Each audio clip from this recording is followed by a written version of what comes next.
ওয়ালাইকুম আসসালাম। হ্যাঁ ভালো আছি, তুমি কেমন আছো? হ্যাঁ ভালো আছো না? আচ্ছা তুমি কার সঙ্গে আছো? ওই মাদার চোরের সঙ্গে। ওই মাদার চোর তো এতই হারামজাদা, ওই শুয়োরের বাচ্চা, ওই তো লটির বাচ্চা, ওই সাওয়াচুদির বেটা মাগিল লিছা, এতই মাগিল লিছা।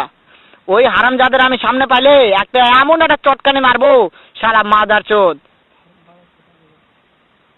শোনো তবে কি হচ্ছে, ওই মাদার চোদ ওই জায়গায় আছে নাকি? ও আমার কথা সব শুনতিছে। ওই সাওয়াচুদির বেটাকে শুনে শুনে আমি বেশি বলবো। শুয়োরের বাচ্চা, শুয়োরের বাচ্চাকে আমি একটা এমন একটা চটকানি মারবো, শালা শুয়োরের বাচ্চা, লটির বাচ্চা। তাই নাকি? ওই শুয়োরের বাচ্চা আমাকে মারতে চায়? শুয়োরের বাচ্চাকে আমি দেখা সাক্ষাৎ হলে বলে শুয়োরের বাচ্চাকে আমি এমন চটকানি মারবো, মাদার চোদ। আমি থামা, আমি